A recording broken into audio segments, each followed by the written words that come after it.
Hello, ladies and gentlemen, and welcome to another episode of Explode Your Expert Business Show. My name is Simone Vincenzi, and I'm your host. And this is the podcast for coaches, speakers, trainers who want to make a bigger impact in the world and want to grow their businesses at the same time. We release a few episodes every week. Sometimes is a solo episode where I talk about some of the behind the scene that is happening within GTeX. Sometimes we interview one of our members and clients on the results they're getting and how they're getting in, so getting their behind the scenes. And other times we have incredible guests like we have today, sharing their journey, sharing their tips, sharing their advice in their particular area of expertise. And that's the scenario of today. Now, before we get started with the interview, first things first, if you haven't subscribed to the podcast yet, what are you waiting for? Just subscribe right now, like right now. Don't wait, right now, subscribe, done it? Okay, cool. Then secondly, if you haven't downloaded our business expert checklist, make sure you do it right now. You know, when you're running a coaching or speaking business, things can go very confusing and there are millions of strategies to implement and listen to this person, the other person. But there is power in certainty and clarity and know where you're going and know what to focus on next so you don't waste any time. That's what the checklist is about. It's going to help you identify where you're at, what is going to be your most important priority based on your stage of business. So then you can only focus your time where it matters. So make sure you scroll down and find the link in the show notes or the expert business checklist, because it's going to be a total game changer. Now, it is time to introduce our guest of the day. She's a leadership advisor to visionary founders, billionaires, CEOs, and celebrities. As Forbes 30 under 30 investor and Yale and Harvard alumna, Victoria has helped their clients achieve multi-billion-dollar exits. Her new book, Bending Reality, is designed to help readers tap into their hidden potential so they can make the impossible probable. And how to bend reality to make it impossible probable. Welcome, Victoria Song. Victoria, good to see you here. How are you doing today? Hi, Simone. Nice to be here. Thanks for having me. Okay, you live in LA? That's right, in Venice Beach. Venice Beach. I gotta ask you a question, and I don't know if this is gonna be a dead end or not, but I need to ask it to you. Do you like basketball and NBA? You know, I grew up in LA. I did watch the Lakers. But then, when some drama happened, I kind of came away from it for a little bit. But yeah, I'm still a proud LA Lakers fan. Thank you. That's the correct answer. Whatever. Now we're friends. Now we can say we're totally friends because no, even if I am on the other side of the pond, we are here in the UK. I live, I love business, and I live and love basketball. And the Lakers is my team. So even without even knowing it yet, I knew there was a connection there.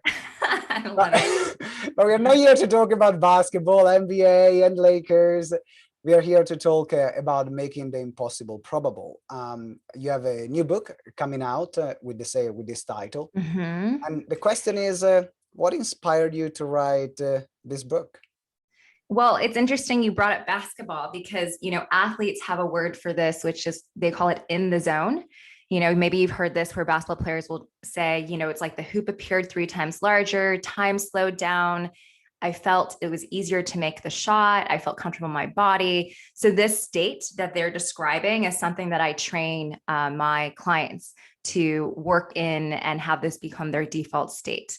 So what inspired me to write the book was that I've really tested this across a range of high performers, from tech founders to, scientists, to artists, to creatives, and all of them have been able to access the state, which leads to creative downloads, whether that's art, book ideas, or patent ideas, or it's been able to allow them to, what I call, warp the fabric of space-time, essentially bend reality, accessing that zero-point field that sometimes we hear of in quantum physics. And one of my clients was recently able to sell his company for $4 billion using these techniques. Another client this week announced that they just built their first electric hydrofoiling self-driving boat. Why not? why not? Yeah, exactly. Yeah. So my clients across the board are really making the impossible probable. They're very much like the first ones to make a lot of the creations, inventions they have. That's I'm familiar with that state. It's definitely something that on and off I've experienced. And particularly thinking about the basketball court, there are moments where everything just works. There are Hmm. moments in business where you know you're there, you're in the moment, and everything just works, and you can't really Mhm. explain why. So your field is really fascinating.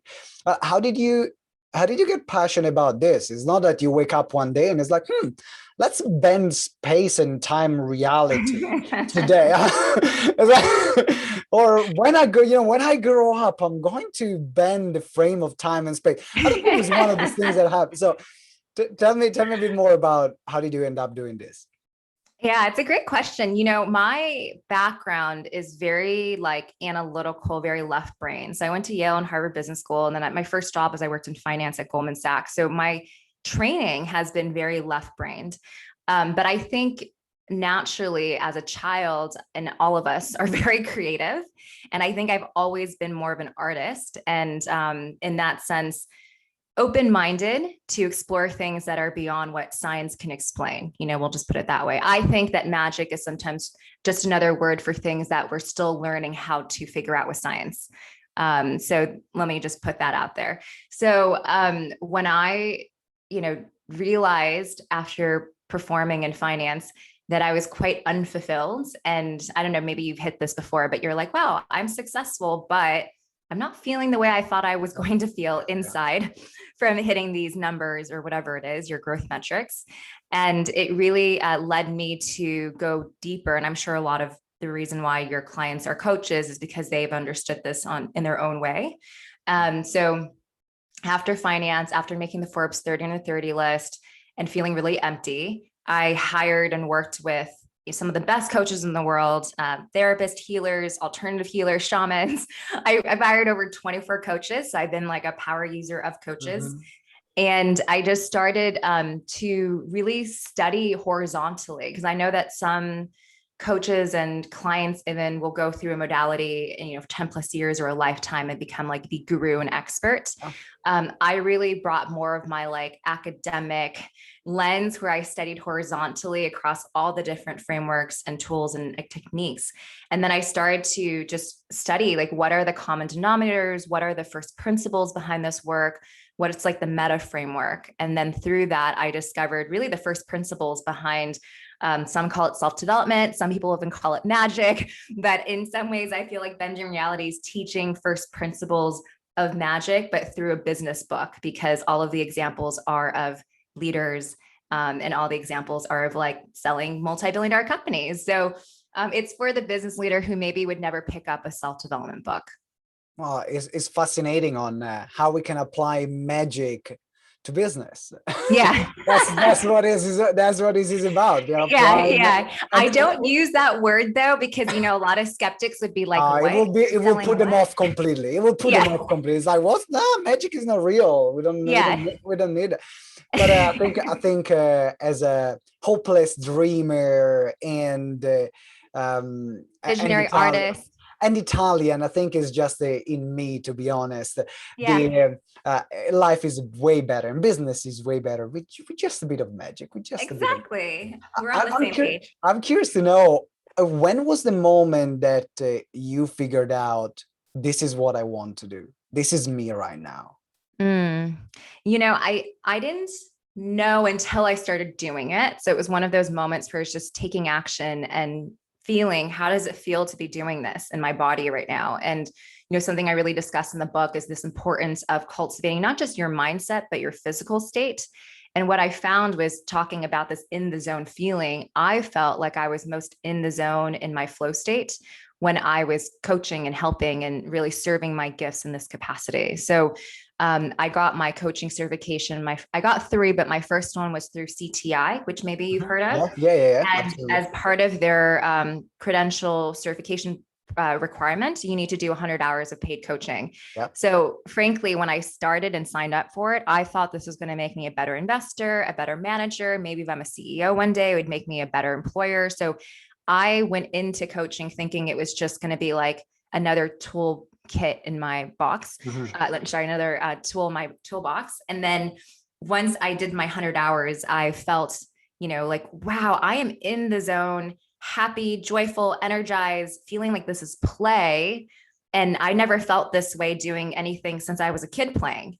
Like ever since I was a little kid just playing, I've never felt this much joy and inspiration and creativity as I do when I'm doing this work. And, as an investor, I was very lucky to have gotten some really great highs and great wins. But I found that like every day and every hour of my new profession matched like the highest highs of my finance profession.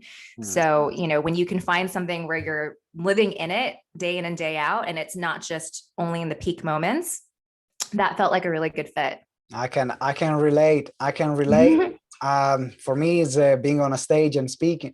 That for me is my moment where I'm at my best. Yeah, it's like time slows down, right? No time, no space. Give me a stage. I'll bring the show, and I'm gonna have a great time. And in fact, right now that we are in lockdown, like with the events not happening, like here in the UK, in Europe, they're not happening at all. I feel like I'm really missing it, and I cannot wait. So we used to, like in our company, we used to run about 200 events a year before. Wow. I cannot wait to be on a stage again. I cannot wait. It goes back to this moment where you find that thing that is yours. Yeah. I have a more personal question I want to ask you, because there is a research talking about the flow state. There is work around the flow state, how to access it. But it's all good and great where things are going well. Now, where things are going well, it's easy to be happy. When things are going well, it's easy to be a peak performer. But when we are tested, that's where I think that these tools actually, they reveal their highest value. So I want to start from you and a personal example of a moment. You can pick anything.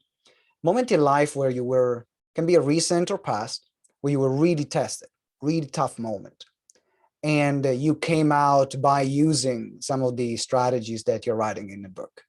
Yeah, I mean, I think, so just to be clear, like one of the things that I think is really important is not just how to access flow state, but how to, like you're saying, get back into it when you fall out of it.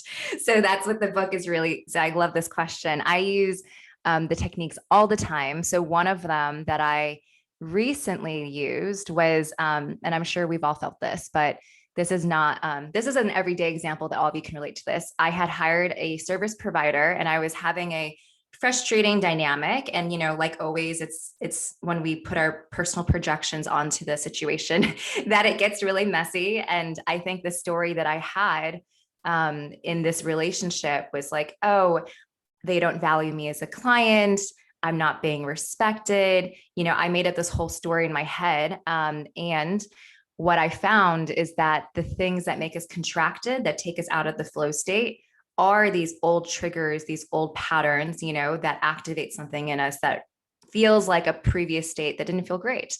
And the way I got myself out of this was I actually did this 2-part polarity breath work, which maybe you're familiar with breath work, but essentially you take the 2 polar states. So part of me felt, disrespected, not valued, helpless, powerless, like my deadlines were being missed and it was out of my hands. So part of me connected to that, which is contraction. And then a part of me felt into the feeling of, and I know this is going to be fine. I trust in the perfect timing of things. I'm sure that this is going to be great. I'm sure this has nothing to do with me personally. I'm sure, I kind of said all the counter to that. And then I did a breathwork technique that I actually explain in the book, and that I have, free exercise on my website, where I neutralize. So you breathe between these 2 polar states to the point where you can't even feel the charge on either of them. And then you enter this neutral state where the negative, unpleasant charge is removed. And then once you remove the charge, you're back in this neutral state where you're like, oh, Okay, great. I actually can see clearly again. This has nothing to do with what I thought it had to do with. And this is where it's interesting tapping into magic.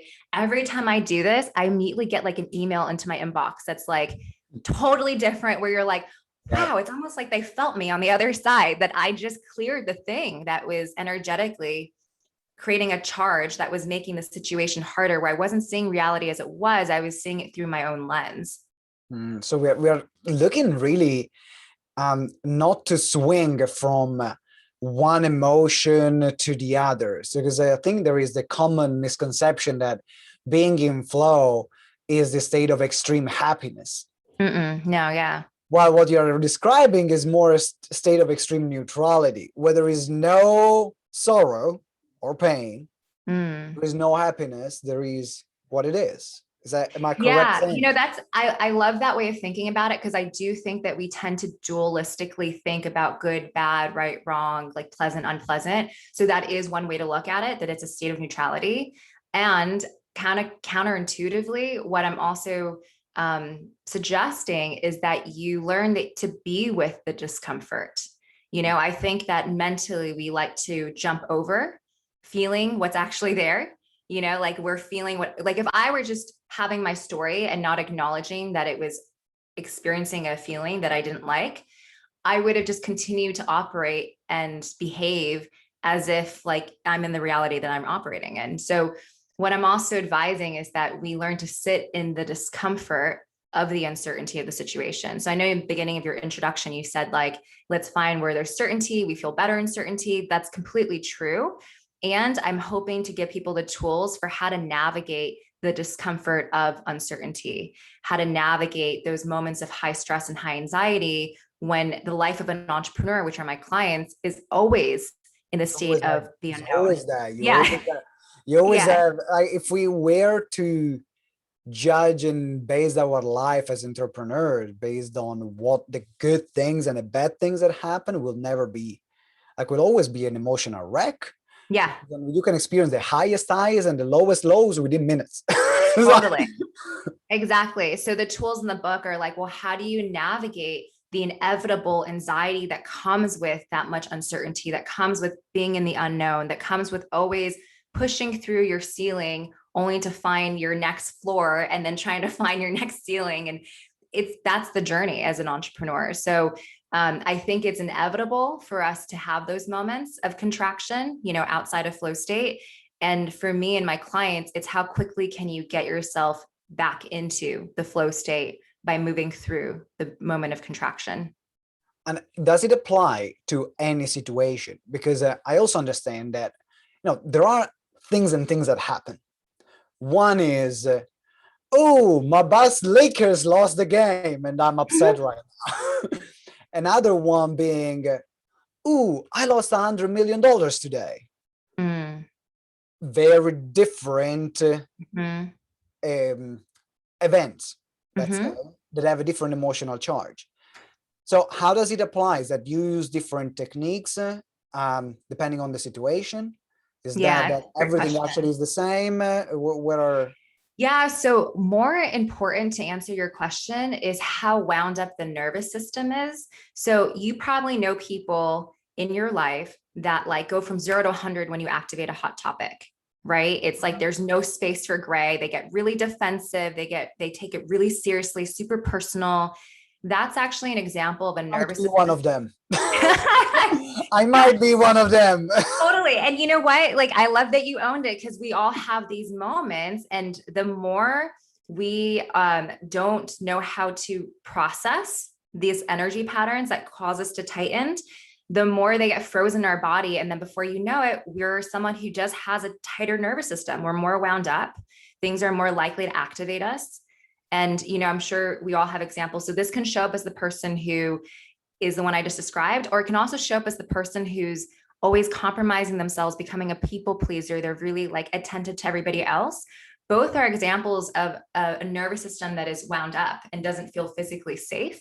And when you're in that state, triggers can activate your fight flight response. So all of a sudden, like the email feels like a tiger, chasing you. And so when you ask that question, are all emotional scenarios similar? It really depends on how wound up your existing nervous system is, that dictates how you can ride those waves. So if you're someone who's pretty wound up already and those energy patterns have been frozen and stuck, the stress and tension and anxiety is frozen and stuck in your body, something really small is going to feel really big. No, You know? yeah, I was thinking about it because at the beginning of the first, like in the UK, we had the first lockdown about a year ago, which is like at the moment of this recording is like March 2020. And we lost all our corporate contracts in one of our companies in our group. Wow. And it was literally like good £250,000 just down the drain that we worked at least a year to close those contracts. Wow. And I remember actually, it was a funny thing.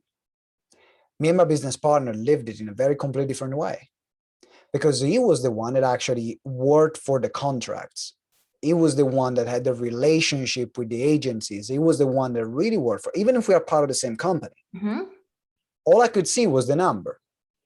So even if the same event, we both had a complete different reaction to it. Even I remember even like the attitude that I have now towards money. Before, at the beginning, when I didn't have any, like even if I was losing maybe like £100 or $100, felt like this monstrous thing. Yeah.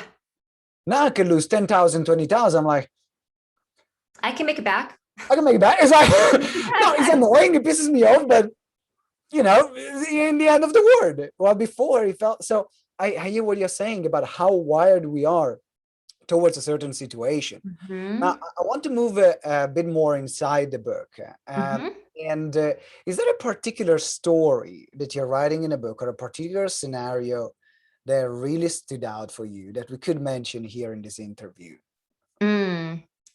You know, it's funny. I hope that the listeners you have are already very open-minded, like you find the idea of magic very romantic. Because one of my favorite examples that is a little bit tucked away in the book, because you need to like, you know, be onboarded and bought in before you can hear this example. So I'm just going to start with it here. And it is a client named George and Ryan. So they're co-founders of a company called Honey, which maybe you're familiar with if you shop online. They have the plugin. Yeah. So oh my God, I use it all the time. Yes, exactly. Absolutely. Yeah. So talking about saving money and, you know, not losing money, like they help with that. My wife is wired to find great deals online. So she must love it. When I found that plugin, she was, and I sent it to her, she was one of the happiest women in the world in that. Yeah, it was like better than flowers, better than a ring. Yeah, so they were clients of mine, and I've been working with them for about 3 years now.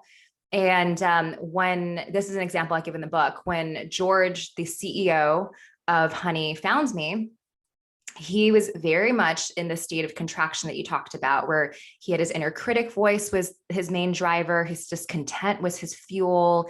He thought that that was what drove him to perform and to do better, was like him being hard on himself. But as a result, he had this brain fog, he called it, where I don't know if you've experienced this, but it's like almost like a headache or like a cloudiness that follows you for days sometimes. And it impacted his obviously operating at work, but also his sleep. And he was just basically like, that was his state. And even though he said he had everything he ever wanted in life, he didn't feel happy and he didn't know what was wrong with him. And it was, you know, this contraction that he was constantly used to living in. And through our work together, by really understanding, okay, what are the things that put him into contraction? What are the blind spots that he doesn't realize he's operating under? And then getting him into the default state that we are calling peak performance, flow state, expansion. We got him to a place where he was able to cultivate this 0-point field in quantum physics, where a lot of self-development and even spiritual books describe it as like manifestation. I don't use that word with my clients because they're engineers, they're technical. They would just be like, I don't trust you anymore. Yeah, they would literally be like, I don't trust you. Are you like, you know, do you have crystals? Like, what else do you have going on? Is like their reaction if I would say that. So I don't call it manifesting. I talk about it as like a visual meditation is how I described it to him. Okay. Yeah. And so for 3 weeks, every morning, when he walked to his office, I asked him to walk with a pep in his step, confident, happy, feeling how proud he is of what his company has built. And specifically, I asked him to imagine the engineering team at PayPal being so impressed by what Honey has built and their future vision for e-commerce. And so he did this for 3 weeks. He walked to work, heart open, expansive state, in the zone, whatever you want to call it, visualizing everything I just described. 3 weeks of doing this, he got an acquisition offer from PayPal for $4 billion. And yeah, and that's okay for a 3-week walk in the park. Exactly. And I mean, obviously, they built an incredible company and all of the things that need to go right for, because it's not just about visual, it's about taking aligned action, right? So he had been taking action for 7 years. However, he realized in that moment, he actually asked me, he's like, do we live in a simulation if that's how it worked? But yeah, so essentially 3 weeks of visualizing it, he planned to take his company public. Like he had no plans to sell it. So when PayPal offered to buy the company, he was completely surprised. So anyway, that's like a fun example that really shows when you can cultivate and tap into this state of nothingness and everythingness that you call neutrality, which is really the state that I think influences physical reality. Or if you believe that our minds have influence over matter, this is what I teach them. And I didn't tell him until after he got his results and he sold his company, like maybe 6 months after he sold the company, I said, by the way, that was like a manifestation ritual that I was teaching you. And then he immediately was like, okay, so you're telling me we live in a simulation. But he has become way more open-minded. Now he doesn't just want to talk about business. He's finally like, oh, wait, what else can we do? Because then you can apply this in every other area of your life. And yeah, I would invite everyone, for if you want to pre-order the book, which is How to Bend Reality to Make the Impossible Probable. Make sure you check the show notes because the link is there. Just like we've been talking about it. I know there are some people that have been listening right now. I was like, okay, where do I find it? The link is in the show notes. We're going to tell you at the end all the details and what you have for the pre-order. But it is we are all interconnected. We are all interconnected in our field. We are all, it's not just about putting our heads down and doing the work, because if you think about how many people just put their heads down and do the work, and how many people actually, they create things that are remembered for, or things we're really noticing, there's a major disparity. Yeah. So it is a big part of the game that we are playing. And as much as we are playing our physical game and getting things done, having the right strategies, the right processes, the right teams, the right business idea, all these things, they come from one place. Because the more conscious you are, and the more you take care, we talk about the mental health, the more you take care about what's in here and what's in here in your heart as well, you will be able to be more productive and manage your team better, have better business ideas, sometimes that you never even think they were possible, or maybe that you never thought even of, and then it comes up and it becomes your next $100 million idea. Who knows? Or $4 billion idea. Or $4 billion idea, even better. We're adding a B. I like it. So now we are going to towards the part of the interview, Victoria, called the Lifting the Veil, where we ask all our guests to share an app, a tool, a practice, something that they use, which is worth sharing. It's like, oh my God, people, this is so good. People need to know about this. So what is that for you, Victoria? Yeah, so during the quarantine, and this is actually a different technique than the one I already mentioned, I was offering these group classes, kind of to your point, a lot of people were going through a lot during the pandemic. And this is the technique across the board that everyone immediately is like, oh my gosh, what was that? I shot out of my body and got to like an altered state of consciousness. And, I just got somewhere I didn't expect to get in 30 minutes. And this is perfect for the listeners who find meditation difficult. So a lot of my clients are very analytical, very much in their head, and have very busy minds.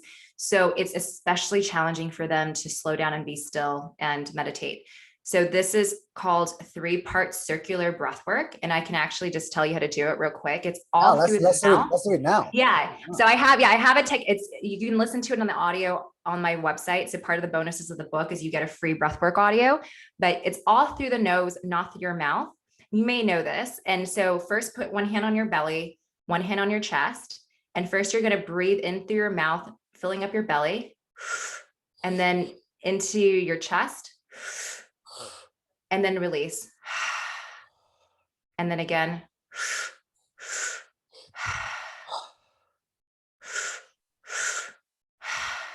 So there's no rest at the top or the bottom. Super simple. If you do this for another 10 minutes, your body will start to have sensations, you're tingling, your mind's gonna shoot out to like your higher self. You might even, talk to God. Some people have come back and been like, oh my God, I felt like I was in a psychedelic. So I've never done this before, actually. Oh, really? Oh my gosh. Okay. I've done it similar breathing pattern, but through the nose, not totally through the mouth, belly, chest out. Yeah. So I'm going to give it a go. Simple. Yeah. Okay. So the first 10 minutes, kind of like going for a run, you need to like motivate yourself because your mind's going to be like, do I really need to do this? But after the 10 minutes, your breath starts to breathe you, and it becomes this it's like you're on cruising altitude. It feels incredible. And then you might notice like emotions, sensations, visions. My clients get like the best strategies after. Like they're always like, oh my God, I got the idea. This is what I need to do. I'm in the middle of planning a new marketing campaign, so I know what I'm going to do this evening. Yes, perfect. I love it. And I recommend listening to music that doesn't have lyrics to it, because if you listen to lyrics and you go into your head, so kind of listen to whatever, you can try different music for different effects. Kind of like meditation music or kind of like massage music. Yeah, I like a little bit faster since you're going like. Okay.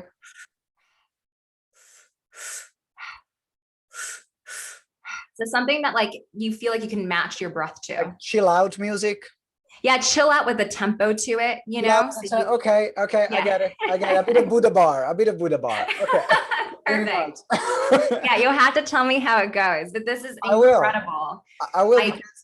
I did this for like nurses, people who are at the front line in the hospitals helping COVID patients. These are like scientists, medical doctors who were like, oh my God, what is this? I don't know exactly what you're doing to my brain, but it's been incredible. And it helped them because they had one of the most stressful jobs during the quarantine. Absolutely. So it was for them, it's for entrepreneurs, it's for everyone. Oh, I can totally relate with the importance of breath work. I'm a bit weird. I'm Italian, living in the UK. I'm vegan, and I've never been to Australia, but I play the didgeridoo. Don't ask me why. Oh, I love that. Okay. And like the same concept of the consistent breathing. I find when with the silkier playing the didgeridoo, which for those of you that don't know is an Aboriginal Australian instrument, there is a technique where you play where you inhale and exhale at the same time. Wow. It's probably the most difficult thing about playing the didgeridoo, which is called the circular breathing, because then you play consistently, and then you can play for hours. And at the end, I'm like, I'm walking on clouds. Exactly. So you're doing an altered version of what I just described when you're playing that. I love it. I'm definitely going to do it and experience it. So you've heard this here from Victoria, breath work, give it a go. And there is a way more in the book. This is just like one of many techniques. Yeah, I've studied with over 24 coaches. So it's really curated the most potent, effective tools and techniques across the board. And I'm personally modality agnostic. It's really just what works. I cannot wait to pre-order this book. So it's How to Bend Reality and Make the Impossible Probable. So tell us a bit more about the pre-order, what you have prepared for people that pre-order right now, and also when is going to be the official release of the book. Absolutely. So the book was officially released in August 24th, and it's being distributed by Simon & Schuster. And if you pre-order now, I offer all sorts of free coaching techniques. So you'll get my guided breath work with music playlist. You'll get a couple exercises that get you into flow state that you can immediately do. And essentially, you get a lot of the chapter exercises and tools that will be released with the book. You get them ahead of time. So you can start practicing and getting yourself into expansion before you even get the book, and you'll have the book and have all the physical tools and exercises. To me, I really was inspired by Artist Way and how it's such a guide, if you're familiar with that, with tools and exercises. So I wanted to make something that was also for that really motivated human who can just, self-sufficiently go through the process and be like their own map maker versus follow a tool, framework, modality. I really wanted to empower them with, here's the meta framework that's behind all of it. All right. Well, I cannot wait to pre-order the book. I'm already there. I'm already pre-ordering it. So if you're listening right now, or maybe you're watching the interview on YouTube, the link is in the comments. The link is in the show notes. Do you have already the access link? You know already the Yeah, so it's right on my website, which is www.victoriasong, VICTORIASONG.me, and then /bending reality. So it's bending-reality. All right, that's perfect. So it's victoriasong.me/bending-reality. Make sure you go there right now, check it out, and pre-order the book, get all the bonuses that are going to be there. I cannot wait to get started. I'm a bit of I'm a freak about these things. I just love it because I know, like, we are running 7 companies here at GTeX. There's a lot to do, and we got to find something not only to keep us on the edge, but sometimes even to keep us sane. Sometimes that's enough. So I cannot wait to get started and learning. So Victoria, thank you for being here with us. Thank you for being on the Explode Your Expert Business show. The final question for you is, if there is like a couple of sentences in which we can summarize the conversation that we had today, what would you say? That's a great question. There are many access points to your peak performance. This is about how to get to your personal peak without burning out. There is a way. You just need the right tools, the right physical state cultivated, the right mindset, but there is a way to reach your personal peak without burning out. There is a way to reach your personal peak without burning out. Ladies and gentlemen, Victoria Song, thank you very much for being with us, Victoria. Really appreciate it. Thank you. And ladies and gentlemen, thank you for listening or watching the Explode Your Expert Business show. If you haven't subscribed yet, make sure you subscribe straight away. And also leave us a review. Let us know what did you enjoy about this episode, and let us know what you enjoy about this show. Your reviews, they really help us to get other incredible guests like Victoria. They help us also with the ranking of the show, to be completely honest. So if you give us a review, it means the world. And also, it means the word to my ego as well. You make my ego really happy. So if you just want to give me a personal favor, then leave me a review. I really appreciate it. Having said that, I'm looking forward to seeing you next time for another episode of Explode Your Expert Business show. And until next time, remember that together we grow exponentially. Ciao.